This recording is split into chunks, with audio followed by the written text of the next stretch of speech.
Hi all എല്ലാവർക്കും നമസ്കാരം. അപ്പോൾ ഇന്നൊരു സൺഡേ വ്ളോഗുമായിട്ടാണ് ഞാൻ വന്നത്. അപ്പോൾ കുറച്ച് കാര്യങ്ങളൊന്ന് ഷെയർ ചെയ്തിട്ട് പോകാമെന്ന് കരുതി. ഇപ്പോൾ മോർണിംഗിൽ ന്യൂസ് പേപ്പർ റീഡിങ്ങിൻ്റെ കാര്യം ഞാൻ പറഞ്ഞിരുന്നല്ലോ 2 വീഡിയോയിൽ. അപ്പോൾ രാവിലെ നമ്മുടെ റീഡിംഗ് എന്ന് പറയുന്നത് എങ്ങനെ പ്രൊഡക്റ്റീവ് ആക്കാമെന്നുള്ളതിന് ചെറിയൊരു വീഡിയോ ചെയ്യാമെന്ന് കരുതിയാണ് വന്നത്. അപ്പോൾ കുറച്ച് കാര്യങ്ങൾ ഇപ്പോൾ ഞാൻ പറഞ്ഞിട്ടുള്ളൂ. നെക്സ്റ്റ് വീഡിയോ നല്ലൊരു ഡീറ്റെയിൽ കൊടുത്ത് തന്നെ ഒരു വീഡിയോ ചെയ്യാം ന്യൂസ് പേപ്പറിൻ്റെ. അപ്പോൾ നമുക്ക് ഹൈലൈറ്റർ ഉണ്ടെങ്കിൽ അതൊന്ന് ബെസ്റ്റാണ് ഇത് ന്യൂസ് പേപ്പർ റീഡിങ്ങിന്. അപ്പോൾ രാവിലെ ജസ്റ്റ് ഒന്ന് നമ്മൾ ഹെഡിങ് ഒക്കെ ഒന്ന് വായിച്ചിട്ട് ഹൈലൈറ്റർ വെച്ച് മാർക്ക് ചെയ്യുക. അപ്പോൾ എൻ്റെ കയ്യിൽ ഹൈലൈറ്റർ ഇല്ലായിരുന്നു, മാർക്കറായിരുന്നു. ഹൈലൈറ്ററിൻ്റെ ഇങ്ക് കഴിഞ്ഞു പോയി, അതുകൊണ്ട് മാർക്കർ എടുത്താണ് മാർക്ക് ചെയ്തത്.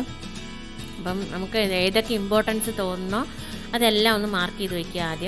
ആദ്യം ഓരോന്നോരോന്ന്. അപ്പം ഹൈലൈറ്റർ ആകുമ്പോൾ നമുക്ക് പെട്ടെന്ന് സ്ട്രൈക്ക് ചെയ്യത്തില്ല ഏതൊക്കെയാണ് മാർക്ക് ചെയ്തേക്കുന്നതെന്ന്. അപ്പം അതുകൊണ്ട് ഹൈലൈറ്റർ തന്നെയാണ് ഏറ്റവും ബെറ്റർ ആയിട്ടുള്ളത്. ഹൈലൈറ്റർ എടുത്ത് എല്ലാം മാർക്ക് ചെയ്ത് കഴിഞ്ഞതിന് ശേഷം പിന്നെ ഒന്നേന്നെടുത്ത് ഒന്നുകൂടെ നോക്കിയിട്ട് നമുക്ക് നോട്ട്ബുക്കിൽ എഴുതി വയ്ക്കാം.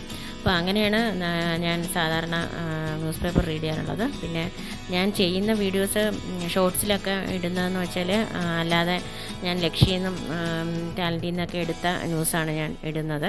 അപ്പോൾ എൻ്റെ നോട്ട്ബുക്കിൽ ഞാൻ ഇത് ഡെയിലി ഉള്ള ന്യൂസ് വേറെയാണ് എഴുതുന്നത് കേട്ടോ. അപ്പോൾ നവംബർ 3 ന്യൂസാണ് ഇന്ന് എഴുതിയത്. ഞാൻ October 1 തൊട്ടുള്ള ഷോർട്സ് എല്ലാം ഇട്ട് തുടങ്ങുന്നത്.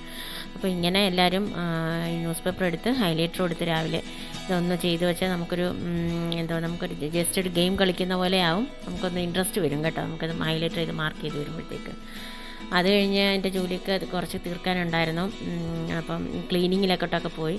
ആ പരിപാടിയൊക്കെ കഴിഞ്ഞിട്ട് ന്യൂസ് പേപ്പർ വായിച്ചിട്ട് ക്ലീനിങ്, പിന്നെ ബ്രേക്ക്ഫാസ്റ്റൊക്കെ ഉണ്ടാക്കി കഴിഞ്ഞു. ക്ലീനിങ് എന്ന് പറഞ്ഞപ്പോൾ ഞാൻ ഇന്ന് മൊത്തത്തിലൊന്ന് എല്ലാം റൂമും എല്ലാം അവിടെ ഒന്ന് ക്ലീൻ ചെയ്യണമായിരുന്നു. അങ്ങനെ ഞാൻ കരുതി എൻ്റെ സ്റ്റഡി ടേബിളൊക്കെ ഒന്നുകൂടി ടേബിൾ ഷീറ്റൊക്കെ ഒന്ന് മാറ്റി വൃത്തിയാക്കാമെന്ന് കരുതി. നമ്മൾ എല്ലാം ഒന്ന് ക്ലീൻ ആക്കിയിരിക്കുമ്പോൾ തന്നെ ഒരു ഭംഗിയല്ലേ. പിന്നെ നമ്മളൊന്ന് അതിനകത്തിരുന്ന് നമ്മൾ പഠിച്ചു തുടങ്ങുമ്പോൾ തന്നെ നമുക്ക് ഏതൊക്കെ ടെക്സ്റ്റൊക്കെ ഏതൊക്കെ ഓർഡറിൽ ഇരിക്കുന്നത് തന്നെ നമുക്ക് മനസ്സിലാവും. അപ്പോൾ എൻ്റെ കയ്യിൽ ഇപ്പോൾ +1 +2ൻ്റെ എൻ സി ആർ ടിയുടെ ഒരു ടെക്സ്റ്റാണുള്ളത്, എൻ സി ആർ ടിയുടെ. പിന്നെ സ്കൂൾ ടൈമുണ്ട്. സ്കൂൾ ടൈമിൻ്റെ ഞാൻ മുമ്പ് ഒരു വീഡിയോ ചെയ്തിട്ടുണ്ട്, സ്കൂൾ ടൈമിൻ്റെ ലക്ഷ്യയുടെ. അപ്പോൾ ബിഗിനേഴ്സിന് ഏറ്റവും ബെസ്റ്റ് SCRT പഠിക്കണം സ്റ്റാർട്ട് ചെയ്യുന്നത് ഏറ്റവും നല്ലത് സ്കൂൾ ടൈമിൻ്റെ ബുക്കുകളാണ്. അപ്പോൾ ഞാൻ വേണമെങ്കിൽ അത് വേറൊരു വീഡിയോ ആയിട്ട് ചെയ്യാം. അത് കഴിഞ്ഞിട്ട് പിന്നെ ഉള്ളത് എൻ്റെ കയ്യിലുള്ളത് ലക്ഷ്യയുടെയും പിന്നെ കുറേ ഡിഗ്രി ഫിലിംസിൻ്റെയും മെയിൻസിൻ്റെയും കൂടെ ചേർന്നിട്ടുള്ള ബുക്കുകളാണ്. അപ്പോൾ അത് രണ്ടുമാണ് ഞാൻ യൂസ് ചെയ്യുന്നത്. എന്തെങ്കിലും വ്യത്യാസം ഇപ്പം ഓരോരെണ്ണം പഠിച്ച് തീർന്നിട്ട് അടുത്തതിലോട്ട് എന്തെങ്കിലും ഡിഫറൻസ് ഉണ്ടോ എന്ന് നോക്കാൻ വേണ്ടി ഞാനത് എടുക്കാറുണ്ട്. 2 ടെക്സ്റ്റ് മാറിയാണ് എടുക്കുന്നത്.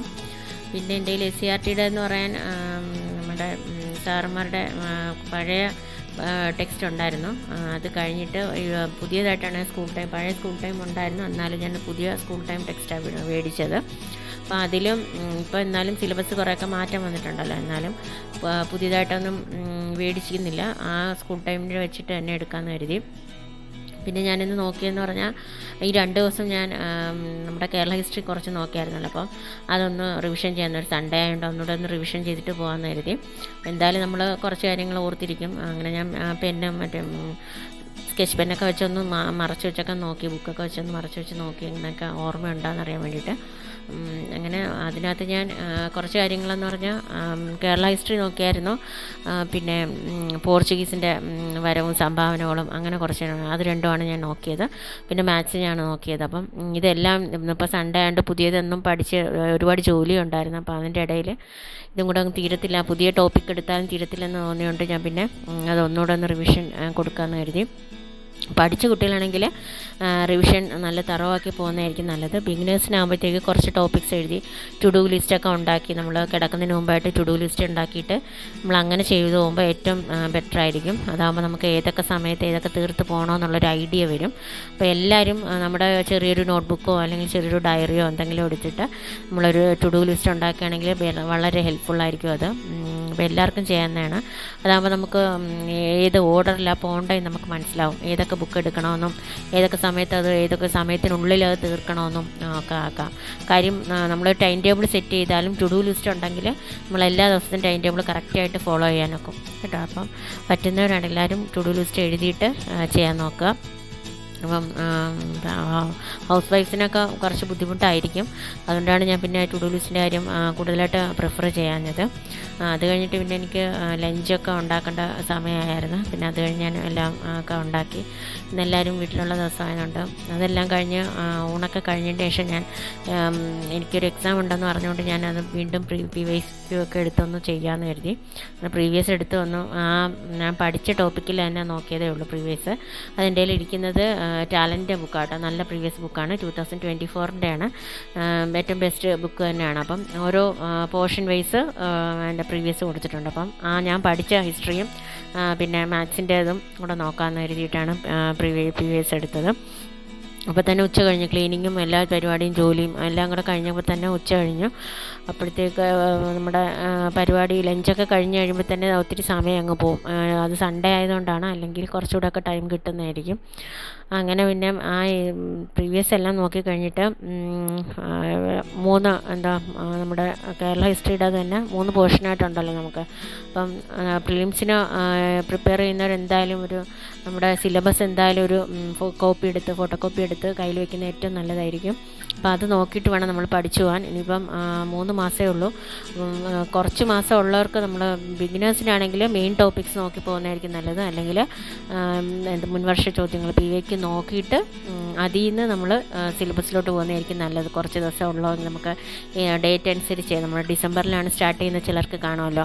അപ്പോൾ അങ്ങനെയുള്ളവർ ഉറപ്പായിട്ടും നമ്മുടെ PVQ എടുത്തിട്ട് അതിൽ നിന്നുള്ള ടോപ്പിക്സ് എല്ലാ ടോപ്പിക്സും ഈ പറഞ്ഞ ടാലൻറ്റിൻ്റെ ബുക്കിൽ PVQയുടെ എല്ലാ ഇതും ഉണ്ട്. അപ്പോൾ അതെടുത്തിട്ട് വേണം ചെയ്യാൻ. പിന്നെ ഞാൻ ഡിഗ്രി ലെവലിൻ്റെ ബുക്ക് എടുത്തിട്ട് തന്നെയാണ് മാത്സ് ഒന്ന് ചെയ്ത് നോക്കിയത്. ഇപ്പോൾ എല്ലാം ഒരുവിധം ഡിഗ്രി ലെവലിൻ്റെ മാത്സ് അത്രയും വരുന്നില്ല. എന്നാലും കുറച്ചുകൂടെ ടഫായ നമുക്ക് ചെയ്യണമല്ലോ എന്ന് കരുതി ഞാൻ എന്തായാലും അത് തന്നെ എടുത്തു. ഒരു എക്സാം ബേസ്ഡ് ഇപ്പം 9-ാം തീയതി ഒരു എക്സാം ഉണ്ട് LSGസിൻ്റെ. അപ്പം അതും കൂടെ ആലോചിച്ചിട്ട് ഞാൻ മാത്സ് അതാണ് എടുത്ത് ചെയ്തത്. കുറച്ച് നേരം ചെയ്യാൻ പറ്റുള്ളൂ. മാത്സിൻ്റെ ആ ഒരു നമ്പേഴ്സിൻ്റെ മാത്രമായിട്ടാണ് ചെയ്തത്. അപ്പം ഇതും നമ്മുടെ ഡിഗ്രി ലെവലിൻ്റെ ടെക്സ്റ്റ് തന്നെയാണ്. അത് ലക്ഷ്യയുടെ ടെക്സ്റ്റാണ്. പ്രിലിംസ് പ്ലസ് മെയിൻസും കൂടെ ചേർന്നിട്ടുള്ളത്. നല്ല യൂസ്ഫുൾ ആയിട്ടുള്ളൊരു ബുക്കാണ് കേട്ടോ. അപ്പം കുറച്ച് വോളിയൂംസ് ഉണ്ട്. 4 വോളിയൂംസ് ആയിട്ടാണ് അത് ഇറക്കിയിരുന്നത്. അപ്പം മേടിക്കുന്നവരാണെങ്കിൽ പുതിയതായിട്ട് ചിലപ്പോൾ എനിക്ക് തോന്നുന്നു സെക്രട്ടറി അസിസ്റ്റൻ്റൊക്കെ ഇനിയിപ്പോൾ ഇറങ്ങുമായിരിക്കും. അപ്പോൾ അങ്ങനെ മേടിക്കുന്നതായിരിക്കും നല്ലത്. അല്ലാതെ തന്നെ ഡിഗ്രി ലെവലിൻ്റെ ബുക്കുള്ളവർ അത് പഠിച്ചു കഴിഞ്ഞിട്ട് നമ്മളിപ്പം എന്തായാലും ഒരുപാട് വാസ്റ്റായിട്ടുള്ള സിലബസായിട്ട് കൊടുത്തേക്കുന്നത്. അത് തീർക്കാനൊക്കത്തില്ല. ഒരുവിധം തീർത്തിട്ട് ശരിക്കും കോൺഫിഡൻ്റ് ആയിട്ടുള്ളവർ മാത്രം പുതിയ ബുക്ക് മേടിക്കുക എന്നുള്ളതാണ് എൻ്റെ ഒരു സജഷൻ എന്ന് പറഞ്ഞാൽ. നിങ്ങൾക്ക് എങ്ങനെയാണെന്ന് വെച്ചാൽ ചെയ്യാൻ. കൂടുതൽ പഴയ ബുക്കുകൾ തന്നെ ഒരുവിധം നമ്മൾ ചേർത്തിട്ട് അവർ കുറച്ചും കൂടെ ഒന്ന് ഇലാബറേറ്റ് ചെയ്ത് കൊടുക്കുമെന്നേ ഉള്ളൂ. കുറച്ച് കറണ്ട് അഫേഴ്സൊക്കെ ഒന്ന് ആഡ് ചെയ്യും എന്നുള്ളതേ ഉള്ളൂ പുതിയ ബുക്കുകളിൽ. പിന്നെ ഈ പറഞ്ഞ പോലെ സെക്രട്ടറി അസിസ്റ്റൻ്റ് കുറച്ച് പുതിയ ഇതൊക്കെ വന്ന് കാണുമല്ലോ. സിലബസിൽ തന്നെ പുതിയ മാറ്റങ്ങളൊക്കെ വന്ന് കാണും. അപ്പം കുറച്ചും കൂടെ ഒക്കെ കാണും പഠിക്കാനായിട്ട്. അതുകൊണ്ട് അതിൻ്റെ ഒരു വ്യത്യാസം വരുത്തേ ഉള്ളൂ. അത് പിന്നെ അവർ സ്പെഷ്യൽ ടോപ്പിക്സൊക്കെ അതിൻ്റെ ടെക്സ്റ്റ് എടുക്കുമ്പോൾ നമുക്ക് പഠിക്കാവുന്നതേ ഉള്ളൂ. അങ്ങനെ ഞാൻ കുറച്ച് നേരം മാത്സ് ചെയ്തു കഴിഞ്ഞിട്ട് പിന്നെ വൈകുന്നേരം ആയല്ലോ. അപ്പോൾ വൈകുന്നേരത്തെ പരിപാടിയൊക്കെ ഉണ്ടായിരുന്നു. ഇങ്ങനെ നമ്മുടെ ഹൗസ് വൈഫ്സിനൊക്കെ ഒരുപാട് അറിയാം. നമുക്ക് വീട്ടിലെ ജോലികൾ തന്നെ ഒത്തിരി സമയം എടുക്കും. മറ്റേ വർക്കിംഗ് ഡേയ്സിലാകുമ്പോഴത്തേക്ക് പിള്ളേരെ വിട്ട് കഴിഞ്ഞാൽ നമുക്ക് ഒരുവിധം പഠിക്കാനുള്ള സമയം കിട്ടും. അതുകൊണ്ടാണ് ഞാൻ പറഞ്ഞത് ടു ഡു ലിസ്റ്റ് എഴുതിയിട്ട് ചെയ്യാനുള്ളത്. അതാകുമ്പോഴത്തേക്ക് കറക്റ്റ് ടൈമിങ് നമുക്ക് എങ്ങനെയൊക്കെ എവിടെയൊക്കെ നമുക്ക് കൂട്ടുകയും കുറയ്ക്കുകയും ചെയ്യാനുള്ളൊരു ഐഡിയ ഉണ്ടായിരിക്കും. ഓക്കെ, ഇന്നത്തെ സൺഡേ വ്ളോഗ് ഇത്രയേ ഉള്ളൂ. കുറച്ച് കാര്യങ്ങളൊക്കെ ഒന്ന് ഷെയർ ചെയ്യണമെന്ന് കരുതി വന്നതാണ്. അപ്പോൾ നെക്സ്റ്റ് വീഡിയോ കാണാം. പിന്നെ വൈകുന്നേരം ആയപ്പോഴത്തേക്ക് കുറച്ചുകൂടെ ലെങ്ത് എടുക്കണമെന്ന് കരുതിയതാണ്, പക്ഷെ നടന്നില്ല. പിന്നെ നമ്മുടെ ഈവനിങ് കുറേ ജോലിയൊക്കെ ഉണ്ടായിരുന്നു. ചായ അങ്ങനെയൊക്കെയുള്ള പരിപാടിയൊക്കെ ആയി പോയിട്ട് പിന്നെ മഴയൊക്കെ ആയിരുന്നു. അമ്പലത്തിലൊക്കെ പോകണമെന്ന് കരുതിയൊന്നും നടന്നില്ല. അപ്പോൾ നെക്സ്റ്റ് വീഡിയോ കാണാം നമുക്ക്. അതുവരെ എല്ലാവരും പഠിക്കുക. All the best. എല്ലാവർക്കും താങ്ക് യു. Okay, by.